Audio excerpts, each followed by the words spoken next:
El Ibiza GT TDI es un coche que corre bastante. Recuerdo esta frase que me dijo una vez un buen amigo. Y la verdad es que nunca había sido consciente de que un coche con un motor diésel pudiese ser realmente rápido. Pero esa frase despertó algo en mi cabeza. Y la verdad es que en aquel momento empecé a informarme sobre deportivos con motor diésel, concretamente sobre los de SEAT. Esto empezó más o menos en el 96, que es justo el año en el que yo nací, con el Ibiza GT TDI de 110 caballos. Era un coche barato de mantener y que con una reprogramación era bastante rápido para la época. Lo cierto es que en el reparto de cartas, SEAT tenía la mano ganadora y el Ibiza GT TDI se vendió solo, mucho más que el Cupra, siendo un coche que a priori es más lento. Esto creó una saga dentro de la marca, y patente de ello es el León FR TDI de 184 caballos que hay a día de hoy disponible en el mercado. Lo cierto es que si vamos atrás en la historia, hay una pila de modelos de León y de Ibiza que tienen el acabado FR, acompañado de un motor diésel que se supone de carácter deportivo. Aquí quiero hacer una pausa. FR solamente es un acabado y tiene más apariencia deportiva que real efectividad. Para ello hay que irse un peldaño más arriba, y son los Cupra los verdaderos pura sangre dentro de la marca SEAT. Este es el único diésel que hay en toda la historia de la marca, y es el Ibiza Cupra TDI de 160 caballos. Para administrar toda esa rabia y todo ese par que tiene un motor diésel de estas características, el chasis se ve modificado. La batalla del SEAT es bastante corta, y eso puede hacer que el coche tenga unas reacciones un poco nerviosas, como tendría un Saxo VTS o un 106.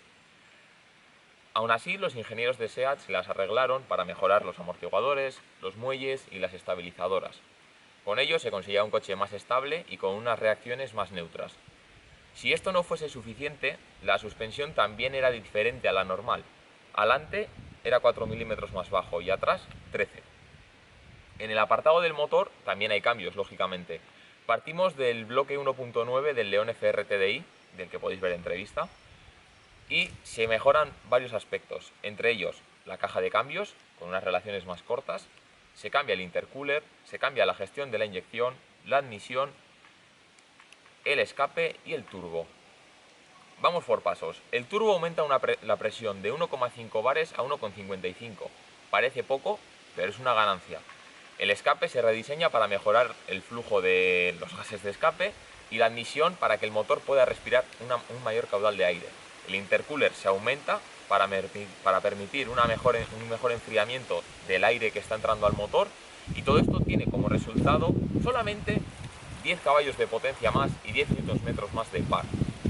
A priori suena poco, pero Volkswagen es famosa por ocultar parte de los datos de sus motores, y en algunas pruebas de banco han llegado a dar 180 caballos y 400 Nm completamente de serie, sin cambiar nada. Sea esto cierto o no, vamos a fijarnos en los datos de serie, 160 caballos y 330 Nm. Al principio no suena como un dato muy relevante, pero para poneros en situación, este Ibiza de poco más de 1,2 toneladas tiene más para aún que un M3 E36 o que un Ford Focus ST225. Son dos nombres de alcurnia dentro del mundo del motor, y eso sitúan a este pequeñín en una posición bastante aventajada. Veamos de qué es capaz.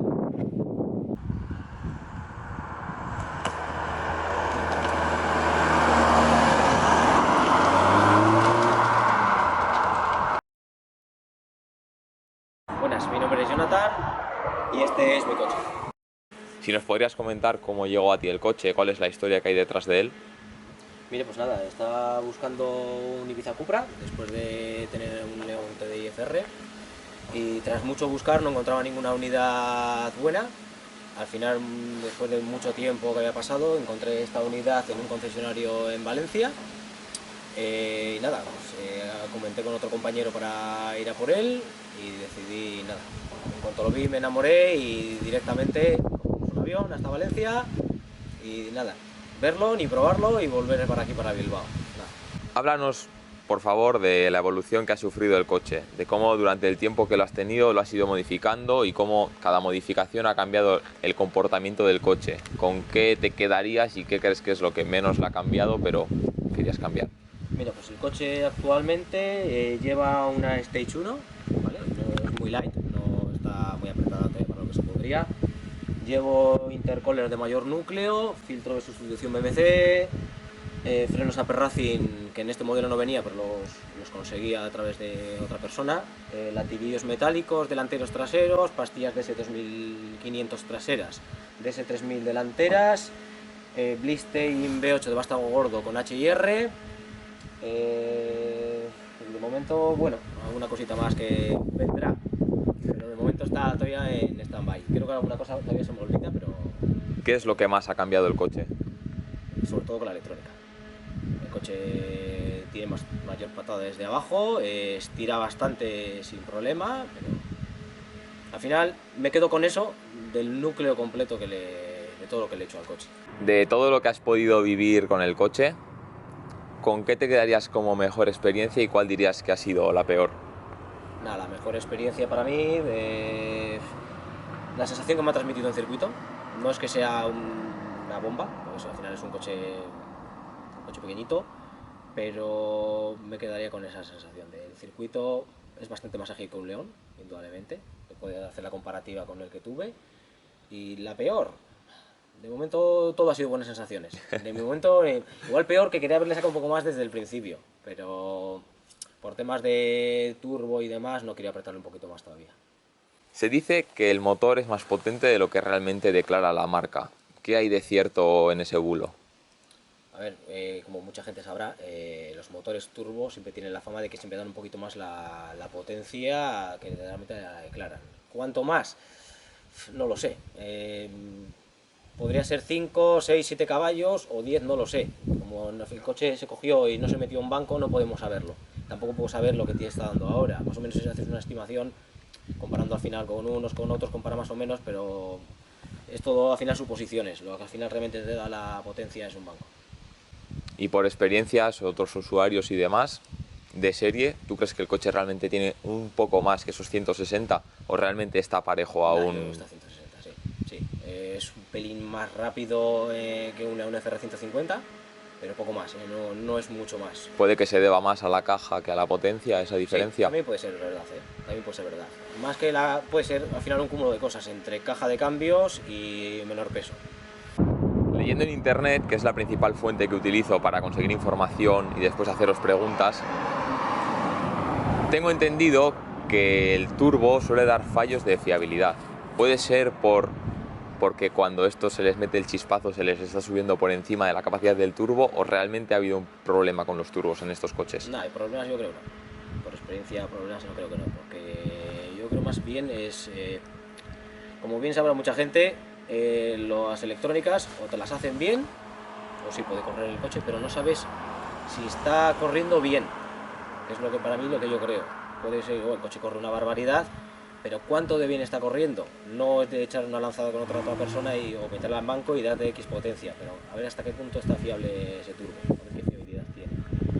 Yo creo que más bien es, porque todo tiene un límite, en esta vida todo tiene un límite del turbo, entonces si nos pasamos, bueno, por eso podríamos haberle sacado un poco más desde el principio, pero complementemos la fiabilidad. Yo como a mí va más destinado a eso que al final el material. El material al final sí, 160 caballos para este modelo, un turbo un poquito mejorado, un 150, si el turbo de un 150 llega a una potencia, este puede llegar a similar potencia. Y al final, yo creo que al final es más el que mete la mano que el propio a la pieza.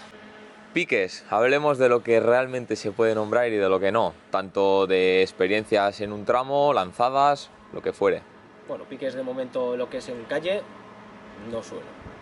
Más bien, si hay que hacer alguna comparativa o algo de eso, yo prefiero ir a donde tenemos seguridad, te vas a un circuito, pruebas y ahí puedes sacar tus conclusiones y demás.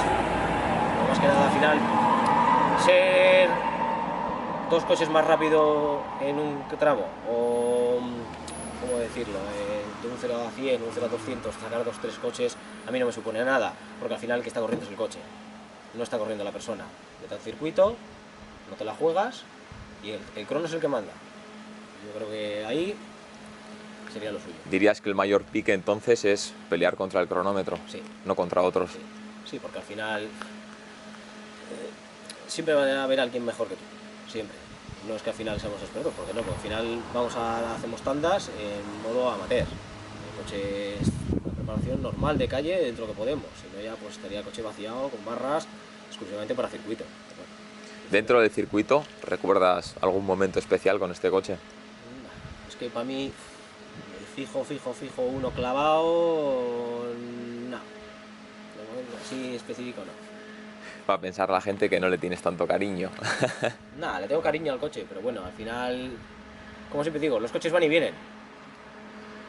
Habiendo hecho tantas modificaciones y teniendo experiencia de haber conducido varios modelos de la marca, varios modelos diésel, ¿dirías que el chispazo es la solución definitiva a todos tus problemas y que eso va a ser lo que más cambie el coche? No, para nada. La gente se obsesiona que todos son caballos, todos son potencias, y yo creo que primero tienes que hacer la base.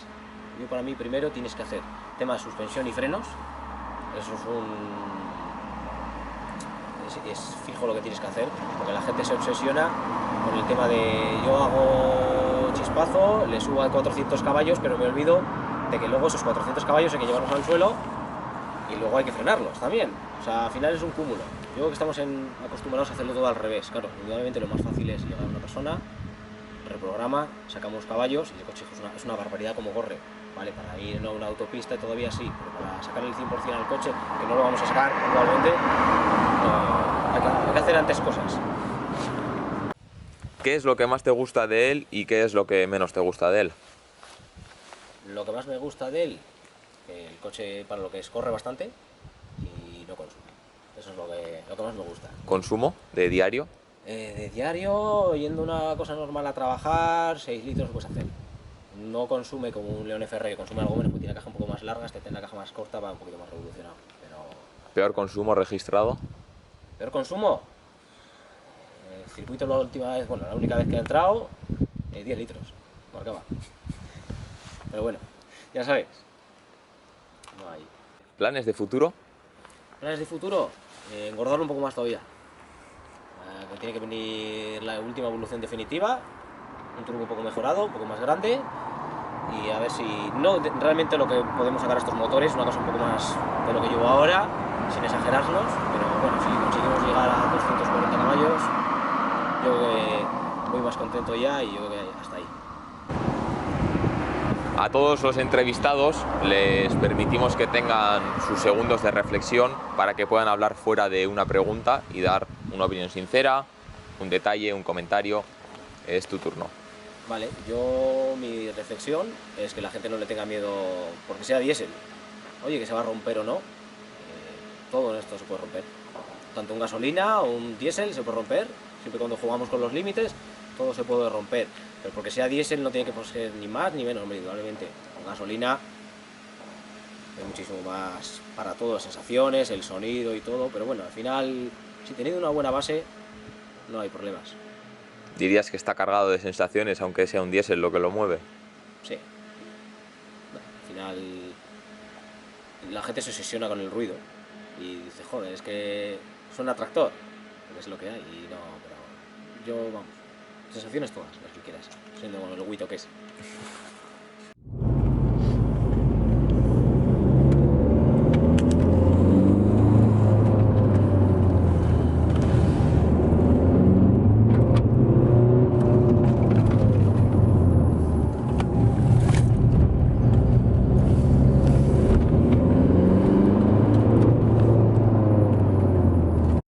El Ibiza Cupra TDI me ha gustado. Vale, la unidad que hemos probado no es que esté de serie, ni mucho menos, pero aún así creo que la base está ahí. Es un coche que tiene un paso por curva efectivo. Igual no es el más divertido del mundo, pero es ágil y sí que tiene sensaciones.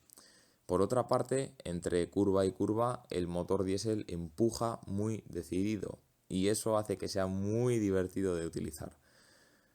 Claro, pocos motores gasolina pueden darte ese par. Y encima la zona en la que vivimos está hecha de tramos de montaña bastante revirados. Y esa característica de tener tanta fuerza con tan pocas vueltas es bastante positiva, al menos aquí. Además, es un motor que gasta poco y eso te permite utilizar un coche que tiene un carácter bastante deportivo todos los días. de manera que vas a poder vivir las sensaciones a diario, lo cual es positivo. El coche no está en su última etapa de todo el proceso de mejora y por ello mismo he quedado con Jonathan en que vamos a hacer otra entrevista más con las modificaciones definitivas para ver realmente hasta dónde puede llegar el coche.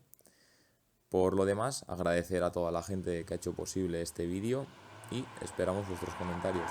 Un saludo.